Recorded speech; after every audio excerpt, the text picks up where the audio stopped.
Hello friends, வணக்கம். Welcome to Eva சமையல். எல்லோரும் நல்லா இருக்கீங்களா? இந்த ரகசியம் தெரிஞ்சால் இனி அழுக்கு தலையாணியில் தூங்கவே மாட்டீங்க. ரொம்ப ஈஸியாக எவ்வளோ அழுக்காக இருந்தாலும் நல்லா பளிச்சுன்னு புதுசு போல் துவைச்சிடலாங்க. அது எப்படின்னு பார்க்கலாம். இது கூடவே எல்லோருக்கும் ரொம்ப யூஸ்ஃபுல்லான ஒரு சில டிப்ஸும் ஷேர் பண்ணியிருக்கேன். வீடியோவை ஸ்கிப் பண்ணாமல் பாருங்கள். நம்ம சேனலை இப்போ தான் ஃபஸ்ட் டைம் பார்க்குறீங்கன்னா சப்ஸ்கிரைப் பண்ணலன்னா சப்ஸ்கிரைப் பண்ணிக்கோங்க ஃப்ரெண்ட்ஸ். பக்கத்தில் இருக்க நோட்டிஃபிகேஷன் பெல் ஐகானை கிளிக் பண்ணிக்கோங்க. இப்போ நம்ம ஃபஸ்ட்டு டிப் என்னன்னு பார்க்கலாங்க. இனி தலையாணி உர கடைகளில் காசு கொடுத்து வாங்க வேணாம். வீட்லேயே நம்ம ஊசி நூல் எதுவுமே பயன்படுத்தாமல் 10 நிமிஷத்தில் எப்படி தலையாணி உர ரெடி பண்ணுறது தான் பார்க்க போகிறோம். நான் இந்த தலையாணிக்கு தான் தலையாணி உர ரெடி பண்ண போகிறேன். நீங்கள் எந்த தலையாணிக்கு தலையாணி உர ரெடி பண்ண போகிறீங்களோ அதை எடுத்துக்கோங்க. நம்ம தலையாணி உரை எதில் ரெடி பண்ண போகிறோம்னு பார்த்தீங்கன்னா, பழைய கிழிஞ்ச நைட்டி இருக்கு இல்லையா, அதில் தான் ரெடி பண்ண போகிறோங்க. உங்கள் வீட்டில் பழைய கிழிஞ்ச நைட்டி இருந்துச்சுன்னா அதில் இந்த மாதிரி தலையாணி உரை ரெடி பண்ணி பாருங்கள். ரொம்ப யூஸ்ஃபுல்லாக இருக்கும். இப்போ இந்த நைட்டிக்கு மேலே நான் தலையாணி வச்சுருக்கேன். வச்சுட்டு 4 பக்கமும் ஒரு கையளவுக்கு கேப் இருக்கிற மாதிரி விட்டுருங்க. விட்டுட்டு ஓரமாக நம்ம கட் பண்ணி எடுத்துக்கலாம். பாருங்கள், இந்த மாதிரி 4 பக்கமும் கொஞ்சம் கேப் விட்டு சைடில் கட் பண்ணி எடுத்துக்கோங்க. இப்போ நான் 4 பக்கமும் கேப் விட்டு இந்த மாதிரி நைட்டியை கட் பண்ணி எடுத்துட்டேன். இப்போ அடுத்ததாக நைட்டியோட 2 பக்கமும் ஸ்டிச் பண்ணியிருக்கோம் இல்லையா, அதில் சிசரை வச்சு நம்ம கட் பண்ணி எடுத்துக்கலாம். இந்த மாதிரி நீங்கள் கட் பண்ணி எடுத்துக்கோங்க.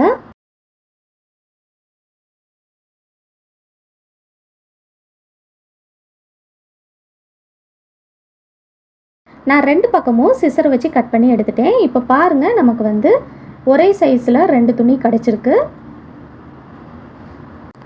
இப்போ நம்ம அடியில் ஒரு துணிக்கு மேலே பில்லோ வச்சுட்டு இன்னொரு துணியை வச்சு மேலே இந்த மாதிரி க்ளோஸ் பண்ணிடுங்க. இப்போ சைடில் இந்த மாதிரி சிசரை வச்சு கொஞ்சம் கொஞ்சம் கேப் விட்டு கட் பண்ணி எடுத்துக்கோங்க. இது போல் கட் பண்ணி எடுத்துக்கலாம். ஃபஸ்ட்டு நம்ம அடிப்பக்கம் மட்டும் கட் பண்ணி எடுத்துக்கலாம். இந்த மாதிரி கொஞ்சம் கொஞ்சம் கேப் விட்டு கட் பண்ணிக்கோங்க.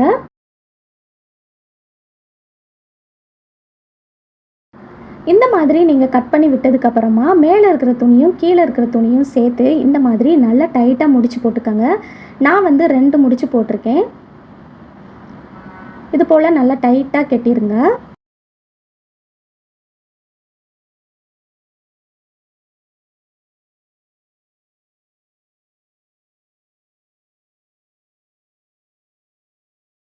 இப்போ அடுத்ததாக நம்ம தலையாணியோட அடிப்பக்கத்துலேயும் ஃபஸ்ட்டு நம்ம கட் பண்ண மாதிரி சிசரை வச்சு கொஞ்சம் கேப் விட்டு இந்த மாதிரி கட் பண்ணி எடுத்துக்கோங்க.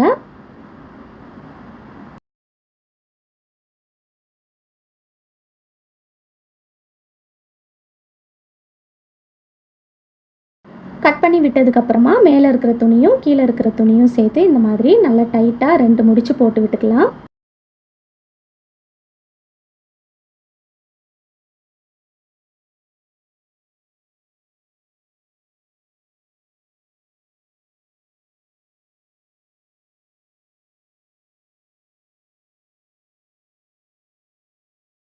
இப்போ பாருங்கள், தலையாணியோட அடிப்பக்கத்துலேயும் நம்ம முடிச்சு போட்டாச்சு.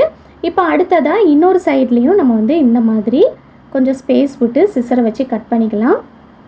தலையாணியோட மேல் பகுதியில் நம்ம இந்த மாதிரி கட் பண்ண போகிறதில்ல. ஒரு சைடு நமக்கு ஓப்பனாக இருக்கணும். ஸோ நீங்கள் 3 சைடும் இந்த மாதிரி சிசரை வச்சு கொஞ்சம் கேப் விட்டு கட் பண்ணிவிட்டு இந்த மாதிரி 2 முடிச்சு நல்லா டைட்டாக போட்டு எடுத்துக்கோங்க.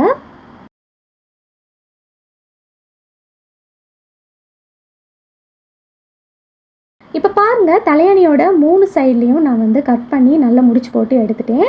மேல் பக்கத்தில் மட்டும் ஓப்பனில் தான் இருக்கணும். இதில் நம்ம சிசரை வச்சு இது போல் நம்ம கட் பண்ண தேவையில்லை. மேல் பக்கத்தில் 2 சைடும் இருக்கிற எக்ஸ்ட்ரா துணியை சிசரை வச்சு கட் பண்ணி எடுத்துருங்க. இப்போ அடுத்ததாக நம்ம என்ன பண்ண போகிறோம்னு பார்த்தீங்கன்னா, மேலே ஓப்பனாக இருக்கிற துணியை ஒரு துணியை இந்த மாதிரி தலையாணிக்குள்ளே ஃபோல்டு பண்ணி விட்டுட்டு இன்னொரு துணியை வெளியே ஃபோல்ட் பண்ணி விட்டுடலாம். அவ்வளோதாங்க, நம்ம தலையாணி உரை ரெடி பண்ணி எடுத்துட்டோம். 10 நிமிஷம் தான் ஆகுங்க.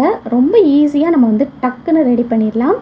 நீங்களும் உங்கள் வீட்டில் பழைய கிழிஞ்ச நைட்டி இருந்துச்சுன்னா இது போல் தலையாணி உரை ரெடி பண்ணி பாருங்கள். ரொம்ப யூஸ்ஃபுல்லாக இருக்கும்.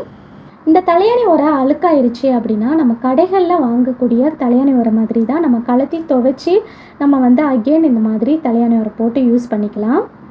இப்போ வாங்க ஃப்ரெண்ட்ஸ், அடுத்த டிப் என்னன்னு பார்க்கலாம். நம்ம வீட்டில் நம்ம யூஸ் பண்ணுற அந்த தலையணை இருக்குது பாருங்க, அதில் வந்து நம்ம தலையில் இருக்கிற எண்ணெய் கரை, அது மட்டும் இல்லாமல் வேர்வை கரை இதெல்லாம் பட்டு ரொம்ப கரையாக இருக்கும். நிறைய பேர் வந்து பார்த்தீங்கன்னா தலையணை வந்து துவைக்காம அதுக்கு மேலே வந்து பில்லோ கவர் மட்டும் துவைச்சு போட்டு யூஸ் பண்ணுவாங்க. அந்த மாதிரி நம்ம செஞ்சாலும் பார்த்தீங்கன்னா நமக்கு இதில் வந்து நிறைய கிருமி இருக்கிறதுனால இதுவும் பரவுறதுக்கு வாய்ப்பு இருக்குங்க. இது வந்து அந்த அளவுக்கு ஹைஜீனிக்காக இருக்காது. ஸோ இந்த மாதிரி எவ்வளோ அழுக்கான தலையணையாக இருந்தாலும் அது வந்து பளிச்சுன்னு ரொம்ப ஈஸியாக நம்ம வந்து எப்படி வந்து வாஷிங் மிஷினில் துவைக்கிறதுன்னு பார்க்கலாம். இப்போ வரக்கூடிய பெரும்பாலான தலையணையெல்லாம் பார்த்தீங்கன்னா அதோட ஃபில்லிங் வந்து சிந்தட்டிக் ஃபைபர் அல்லது மைக்ரோ ஃபைபரில் செய்யக்கூடிய தலையணையாக இருக்குங்க. அது வந்து நீங்கள் தாராளமாக வாஷிங் மிஷினில் போட்டு துவைச்சிக்கலாம். அது வந்து உங்களுக்கு சைடில் வந்து ஒரு டேக் மாதிரி கொடுத்துருப்பாங்க, அதுலேயே உங்களுக்கு வந்து வாஷிங் மிஷினில் துவைச்சிக்கலாம் அப்படிங்கிற மாதிரி போட்டிருப்பாங்க.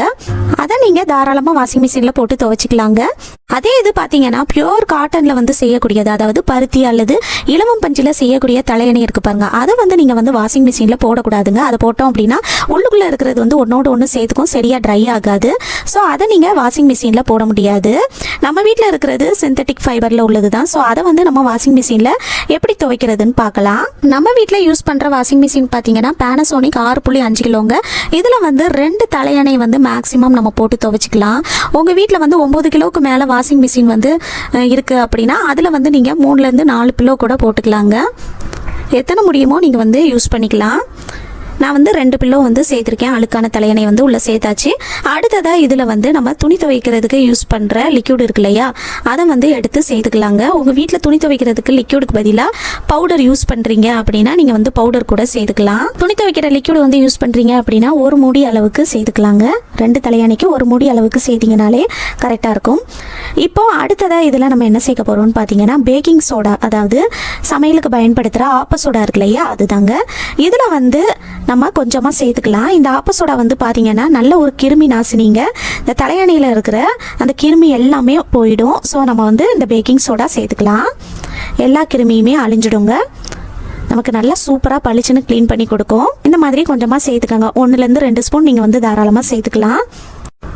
இப்போ நம்ம வாஷிங் மிஷினை வந்து க்ளோஸ் பண்ணிக்கலாங்க. க்ளோஸ் பண்ணிவிட்டு நம்ம வந்து மிஷின் வந்து ஆன் பண்ணிக்கலாம்.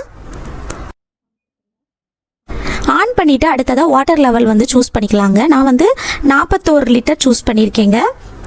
இப்போ அடுத்ததாக ஸ்டார்ட் பண்ணிடலாம். மிஷின் வந்து ரன் ஆக ஆரம்பிச்சிருச்சிங்க. பாருங்கள், தண்ணி வந்து வர ஆரம்பிச்சிருச்சு. 53 நிமிஷம் ஆகுங்க இது வந்து துவைச்சி முடிக்கிறதுக்கு.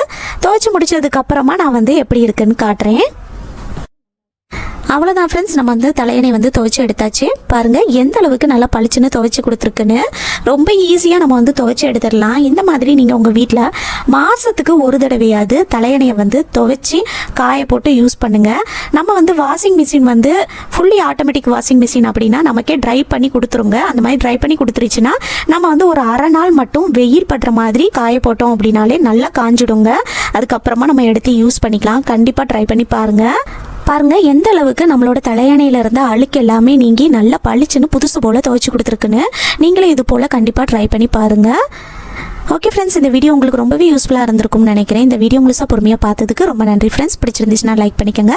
உங்கள் ஃப்ரெண்ட்ஸ் அண்ட் ஃபேமிலி மெம்பர்ஸ் கூட ஷேர் பண்ணிக்கோங்க. நம்ம சேனலை இப்போ தான் ஃபஸ்ட் டைம் பார்க்குறீங்கன்னா சப்ஸ்கிரைப் பண்ணலன்னா சப்ஸ்கிரைப் பண்ணிக்கோங்க ஃப்ரெண்ட்ஸ். பக்கத்தில் இருக்க நோட்டிஃபிகேஷன் பெல் ஐகானை கிளிக் பண்ணிக்கோங்க. தேங்க்யூ.